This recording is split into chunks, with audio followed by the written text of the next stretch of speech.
Selamat pagi buat semuanya. Hari ini sebelum kita berdoa, kita lihat firman Tuhan dulu ya. Sungguh luar biasa tadi Ko Edi sudah bagikan bagaimana pengalaman selama COVID gitu ya. Bahwa dia sudah menang. Kalau ada menang, kita merasakan kebaikan-kebaikan Tuhan. Kalau belum menang, jangan takut bahwa Tuhan menyertai kita semua sebenarnya. Bukan hanya tapi banyak masalah yang lain juga.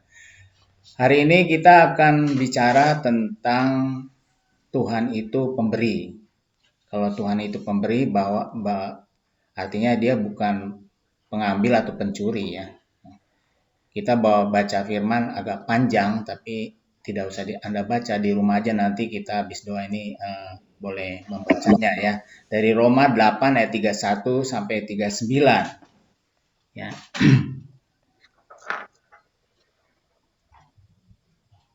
Tetapi kita boleh baca sekarang dari ayat yang 31 sampai 32 ya. 31 sampai 32.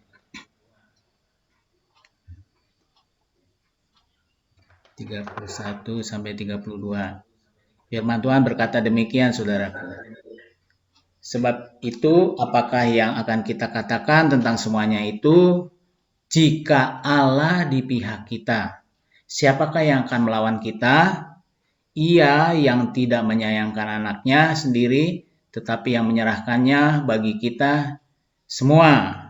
Bagaimanakah mungkin ia tidak mengaruniakan segala sesuatu kepada kita bersama-sama dengan dia?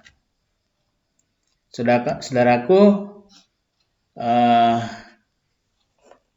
bagaimana respon Anda? Ya, bagaimana respon Anda menyikapi kondisi sekarang ini? Tadi cerita Ko Edi, ya nggak gampang ya. Gitu. Apa Anda tenang-tenang saja atau gundah gulana, takut atau senang-senang saja. Jadi saya melihat responnya banyak ya. Ada yang cuek ya, wis lah apalagi ya gitu. Tapi ada yang begitu takut, begitu rupa gitu ya. Ya terus terang kadang-kadang saya juga takut gitu ya. Ketemu anak Tuhan juga rasanya ini ketemu anak Tuhan yang agak tidak suka protap misalnya. Jadi saya ingin takut gitu. Karena dia saudara saya gitu ya. Terus juga kita sering tiap hari lah mungkin berita-berita tentang COVID itu terus beredar yang membuat manusia takut, dan ketakutan itu kan dikasih tahu juga oleh Presiden Jokowi bahwa membuat imun seseorang menjadi rusak. Berita COVID terus didengung-dengungkan. Jadi dibuat sepertinya kita menjadi takut, dan kalau takut melemahkan kita sendiri, imun kita menjadi rendah. Jadi sekarang banyak-banyak berita bahwa COVID ini nggak ada katanya ya. Apapun yang saya lihat, walau mau dibilang ada atau nggak ada, tapi faktanya ada. Saudara saya juga tadi boleh cerita gitu. Ko Edi cerita bahwa sangat menyedihkan. Gitu. Ya, itulah namanya COVID. Dia dibilang nggak ada, tapi ada. Jadi harus bagaimana, saudaraku? Ya, kita harus bagaimana? Tolong pada saudara-saudara ya, teman-teman yang masih mic-nya on, tolong sementara di off-kan dulu ya, supaya tidak interferen gitu ya. Jadi saudara-saudaraku, firman Tuhan bilang sama kita katanya, kita jangan takut, tapi kita artinya waspada. Kita sedang diyakinkan hari ini oleh firman Tuhan di Roma 8 ayat 31 sampai 32 tadi, bahwa Allah itu ada di pihak anak-anaknya. Firman Tuhan ayat 32 berkata, katanya seperti ini, saudaraku. Sebentar.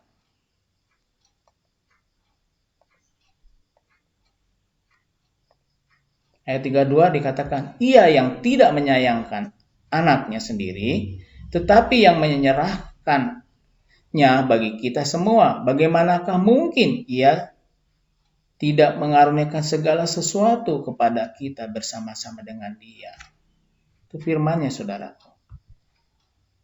Jadi saudaraku, pertanyaannya adalah kita ada di pihak mana? Ya, bisa dilihat dari kata-kata yang kita ucapkan setiap waktu atau setiap harinya.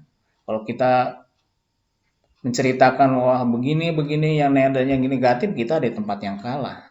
Padahal firman Tuhan bilang nggak seperti itu, saudaraku ya. Jadi saudaraku, oleh karenanya sebaiknya dengarlah perkataan-perkataan yang membangun setiap waktunya dari firman Tuhan. Setiap hari kita doa pagi, kita dipesankan oleh perkataan-perkataan yang membangun dari firman Tuhan yang dibagikan oleh hamba-hambanya. Dari pesan firman Tuhan itu kita memulai doa pagi hari ini. Selesai berdoa, ya kita kembali lagi masuk kehidupan nyata lagi, bertemu dengan orang lain, bertemu dengan banyak orang di sekeliling kita, ke pasar, ke klien dan sebagainya. Dan kita mendengar lagi berita-berita yang banyak sumbernya dari TV, dari WA, dari banyak sources lah. Apakah itu membangun atau meruntuhkan semangat Anda? Anda bisa tahu sendiri gitu.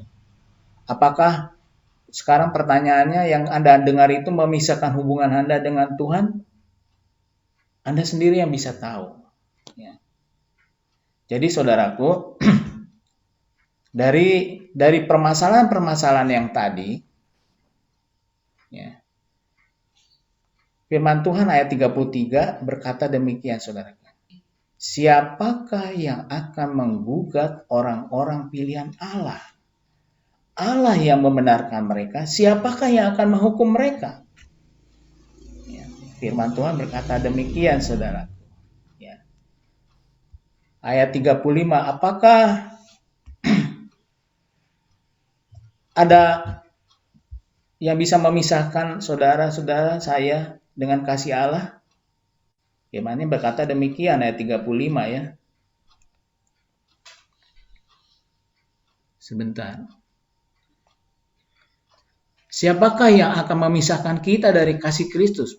Penindasan, atau kesesakan, atau penganiayaan, atau kelaparan, atau ketelanjangan, atau bahaya, atau pedang. Firman Tuhan katakan demikian. Jadi saudaraku, nggak ada. Nanti firman Tuhan katakan nggak ada yang dapat memisahkan kita dari kasih Allah. Ingat saudaraku, firman Tuhan katakan tidak ada. Ayat 38 kita baca. Sebab aku yakin bahwa baik maut ya, maupun hidup, baik malaikat-malaikat maupun pemerintah-pemerintah, baik yang ada sekarang maupun yang akan datang, atau kuasa-kuasa yang baik di atas maupun yang di bawah, ataupun sesuatu makhluk lain, tidak akan dapat memisahkan kita dari kasih Allah yang ada dalam Kristus Yesus Tuhan kita. Nggak ada. Hati-hati makanya mendengarkan perkataan-perkataan yang setiap hari lewat. Ya. Kalau kita nggak teguh sama Tuhan, bisa lewat gitu. Tapi Tuhan bilang nggak ada yang bisa misahkan kasih Allah dengan kita. Makanya dengarlah perkataan-perkataan yang membangun firman Tuhan. Kenapa kita doa pagi? Ya ini, saudaraku ya. Jadi kita mendapat kekuatan. Marilah kita berdoa. Saya mengajak saudara-saudara kita merefer apa yang dibagikan oleh hamba Tuhan. Hari ini firman-Nya mengatakan bahwa Tuhan itu baik sekali. Tuhan itu pemberi yang baik, bukan pencuri. Nanti kita lihat pencuri itu siapa? Ya tentu pasti iblis ya. Sebagai anak Tuhan seharusnya kita tahu bahwa apa kehendak Tuhan. Kehendak Tuhan adalah Allah kita adalah Allah pemberi, bukan Allah pencuri atau Allah pengambil. Firman Tuhan di Lukas 12 ayat 32 berkata, janganlah takut hai kawanan kecil, karena Bapamu telah berkenan memberi kamu kerajaan itu. Ya, firman Tuhan. Tidak bisa, kalau nyuci sekali tok itu tidak bisa, harus berulang-ulang. Ya, ayat kita baca di Lukas 12 ayat 32 berkata, Janganlah takut, hai kamu kawanan kecil, karena Bapamu telah berkenan memberikan kamu kerajaan itu. Kerajaan Allah sudah pada kita, sudah diberikan oleh Tuhan kepada kita ya. Jadi saudaraku, Tuhan Yesus sekarang sudah memenuhi setiap kebutuhan Anda, sudah menyembuhkan setiap penyakit kita yang dibawa ke hadapan Tuhan Yesus setiap kita berdoa ya. Dan di kayu salib dia memberikan hidupnya sendiri. Ya, cerita pagi hari ini Ko Edi boleh bersaksi bagaimana penderitaan yang dialami, dia boleh lewat. Ya, saya juga punya saudara ya, bagaimana dia mengalami COVID dan wah kasihan sekali. Jadi kalau lihat Ko Edi kan masih bisa WA segala. Saya mencerita bukan membanding-bandingkan, cuma kita boleh lihat dia lebih ngeri lagi. Dia diisolasi di hotel yang kamarnya cuma 1 orang mungkin isinya. Pegawainya pada pulang semua karena COVID ya, nggak banyak orang. Malam-malam sendirian lampunya remang-remang. Jadi ceritanya jadi seru. Jadi saudaraku, Tuhan Yesus tidak pernah mengambil apapun dari orang-orang yang datang kepadanya. Malah dia memberikan sukacita. Dan Alkitab berkata bahwa siapapun yang telah melihat Yesus, katanya, telah melihat Bapa. Ya, Yohanes 14 ayat 9 berkata, barang siapa melihat aku, ia telah melihat Bapa. Nah sekarang kita lihat, siapa sih penggugat itu? Siapa yang membuat kita takut? Firman Tuhan jelas, iblislah pencuri itu. Dia datang untuk mencuri, membunuh dan menghancurkan. Tetapi Yesus datang untuk memberi kita hidup yang lebih berkelimpahan. Jadi kita punya Tuhan yang luar biasa. Kita lewati yuk masa-masa yang susah ini bersama Tuhan Yesus. Dia memberikan firman-Nya kepada kita bahwa dia memberi kehidupan yang berkelimpahan. Pencuri datang hanya untuk mencuri dan membunuh dan membinasakan. Aku datang supaya mereka mempunyai hidup dan mempunyai dalam segala kelimpahan. Sekarang saudaraku, Bapa Sorgawi Anda, Allah Bapa kita, ingin kita semua yang doa pagi hari ini tahu bahwa dialah yang memberi Anda semua hal-hal yang baik. Dia tidak pernah memberikan yang jahat kepada kita. Dan jika Allah telah memberikan kita yang terbaik dari surga yaitu Yesus Kristus, bagaimana mungkin dia yang tidak bersamanya juga memberi kita segala sesuatu yang secara cuma-cuma. Dia mau mati buat kita. Kesembuhan disediakan oleh Tuhan. Pemulihan dikasih oleh Tuhan pada kita. Apa yang tidak akan diberikan? Karena dia adalah pemberi yang baik. Demikian saudaraku, firman Tuhan. Haleluya, haleluya. Yesus dahsyat. Mari kita berdoa.